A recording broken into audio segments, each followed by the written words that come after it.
Hey, if you're a football coach looking for a better way to game plan, if you're looking for a process that will accelerate your ability to watch film and break down an opponent, I've got a new tool that's going to help you. It's called the R4 Game Plan Pad.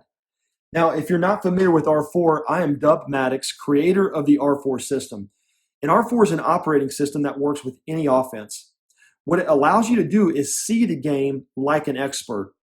And we can teach coaches and players how to do this by identifying the non-negotiable frames of reference that the game is played within, see patterns faster through a common language, and build this teaching process where it's turnkey and sequential, which allows your players and coaches to use it independently with confidence, but yet still see the game collectively like an expert. Now, when it comes to game planning, my first years as a coach and even as a play caller, I was easily overwhelmed.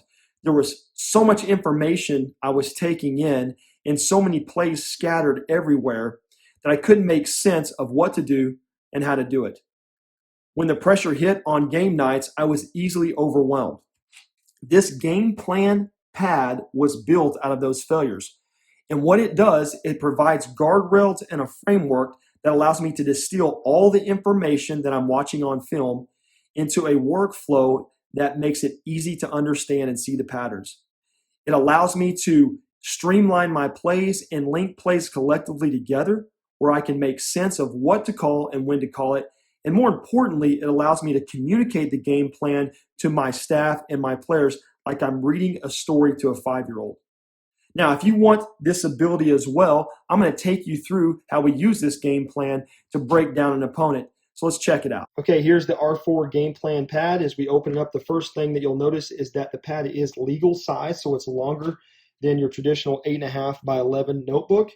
The pages are going to be cardstock, so they're thicker and they prevent bleed over through Sharpie and ink, and that's what I really like about them, so they're very durable. Each book has enough sections for a 5-game week of a season. So if you want the full season, you'll need to buy 2 pads. We had to do that it got too bulky once we put more than 5 weeks. We had to streamline them a little bit. The first page is going to be a weekly calendar that's customizable. So you can see this is filled out as an example. We have week 1 versus our opponent. We have Monday through Saturday work week with the dates there. And typically you can use this in a variety of ways. I use each section of the day to highlight the different drills and concepts and periods that we want to emphasize and what we want to do in those periods. So that's what you're seeing there. We have a theme of the week section. So we kind of have a theme of the week every week, just kind of a word or a phrase we want to emphasize, and we want to keep that at the forefront of our players every day. Areas of improvement are very important. So I think it's important as a position coach or even a play caller that you have, your 3 key things that you're trying to work on that week and keep that in front of you and your staff.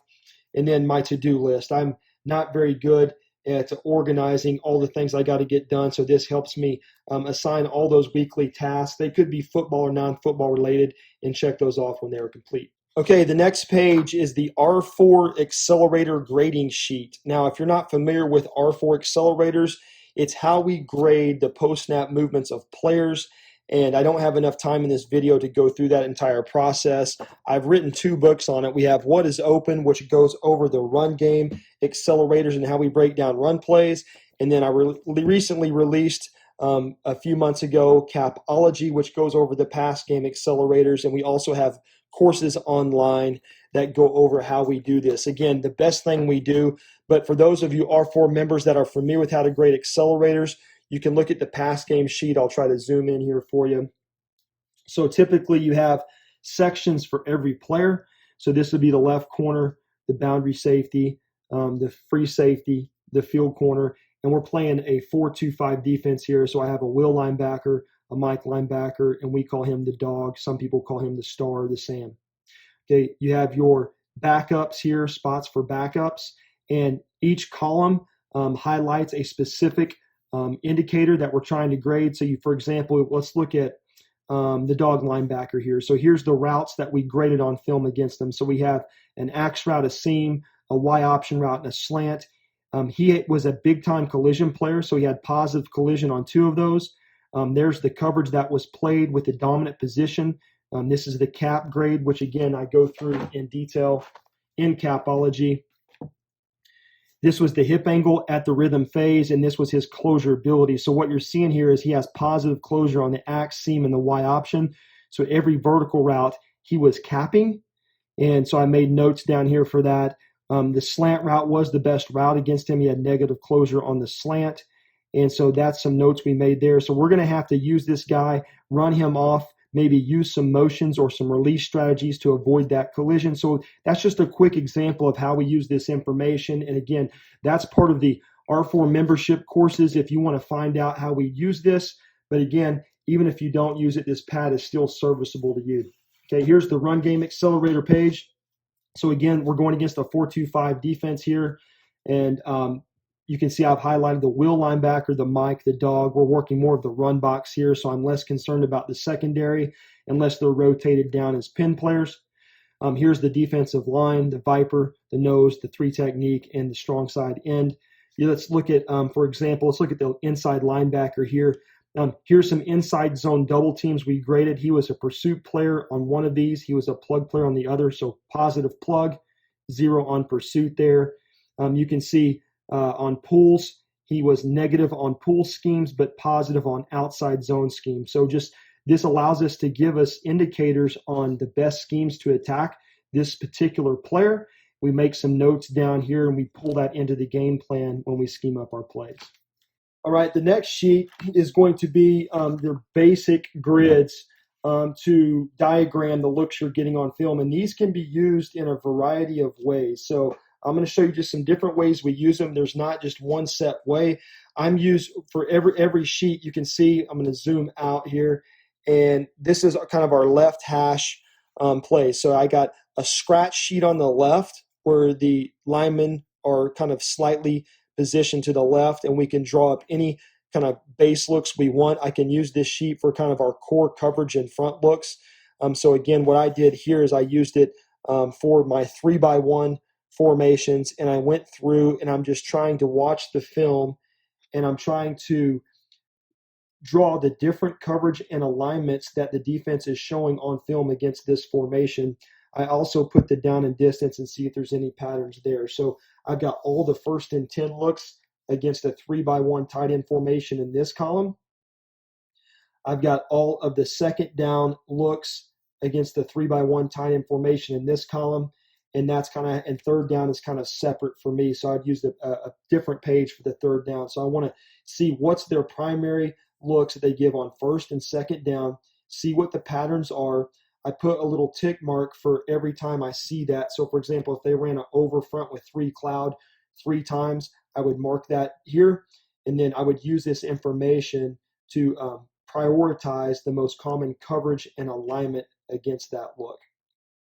Okay, well, once I find the patterns through the scratch sheet, I will write down what I think those patterns are on this bigger sheet. And you can see on the bigger sheet, this is all the left hash columns. You can see the halo tubes are drawn there, so you can fill in the apex lines, and it allows you to see the bubbles of space. These are all of the 3x1 formational looks that we anticipate the opponent playing based on what we saw on the scratch sheet. So again, here's all my tight end trips, 11 personnel formations. Here's my nub tight end trips, 11 personnel formations. Here's my 21 bunch set formations, and that's the 3 core formations we used that particular year. And so here's the 3 most common looks we can anticipate, with the most common being up top, the 2nd most common being underneath, and then the 3rd most common underneath there. So again, that helps me prioritize and streamline. Okay, this is probably their base front and coverage to this look. Here's a secondary read look, and here's a blitz look, or another look. So again, that's kind of how I structured it. You can go left to right. I go up to down, and we do the same thing for the 2x2 formations on the next sheet. So again, this is like my scratch pad. I didn't use that a lot here. Once I find out what their core coverage and alignment looks are going to be to the 2x2 formations, I put those in columns here, highest priority going up top, and then scaling it down accordingly. So here's my tight end 11 personnel 2x2 formation. Here's my 12 personnel ace formational looks. Okay, Here is my 10 personnel 2x2 doubles looks. And then here's my formation into the boundary looks. So again, this helps me prioritize the base front and coverage I would see on a first and second down situation. And this is how we start to build our game plans of what we like based on what we see here. Okay, once we get those done, we use this scratch sheet to start to frame out the blitz looks. So two ways that I'll break down blitz is by field situation and then also down and distance. So you can see this is my scratch pad. You can see I highlighted, here's the first down common blitzes that this team ran. Here's the second down. You can see the tick marks that show how many times they brought it on that down and distance. And then here's the third down. So when I'm game planning third down, I will use these looks and make sure that the concepts and the protections we use can handle those. Okay. Now, once I get those looks, I will now come over here and I will start to construct kind of grids. These are formational grids of plays. And there's really two plays that we game plan formationally against an opponent. If you're an R4 member and seen our game planning modules and seen that whole breakdown of how we do that, we build R4 formational grids that are consisted of 16 boxes here. So this is one way you could do it. I'll show you both ways that I use this. So here's a way that I use more in the off season. And what we do in our R4 formational grids, if you haven't seen these, we have 4 columns: the rhythm, the read, the rush, and release. The rhythm column is the most common down and distance look. So these are like first and second down, base front, base coverage looks. It's what I anticipate the defensive end when they're in their base. So going across left to right, I have a strong side run column. I have a weak side run column for this formation. I have a 3-step column and a 5-step.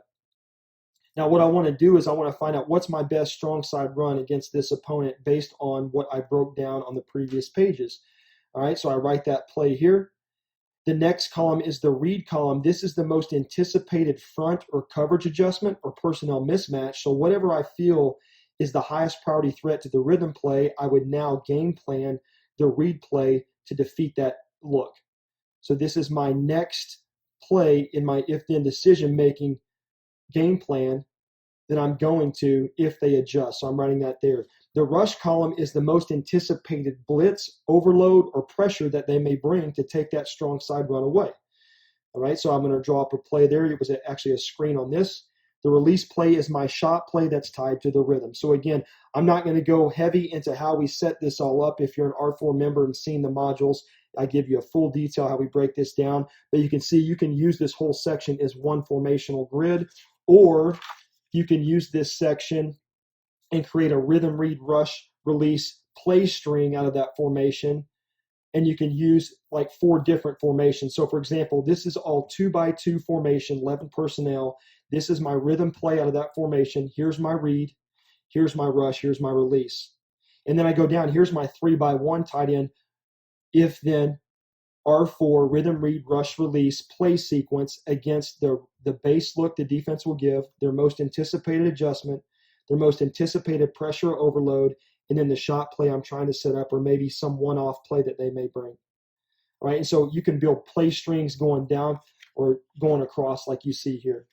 All right, so it's really versatile, the playbook. I mean, you can use it in a variety of ways, and you can use all these sheets.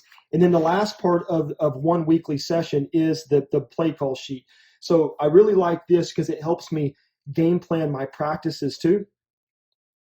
So if you look here, here's all my rhythm openers. Here's my top 28 plays that I want to run against this opponent. You can see I have a few highlighted there. This is my rhythm plays, the plays that I feel are the best against the upcoming opponent, that as long as they play how I anticipated in the breakdown, we should be good. These are practiced on Monday. Monday is offensive day for us. We have more time with our offense on Monday, so we have more plays we can work.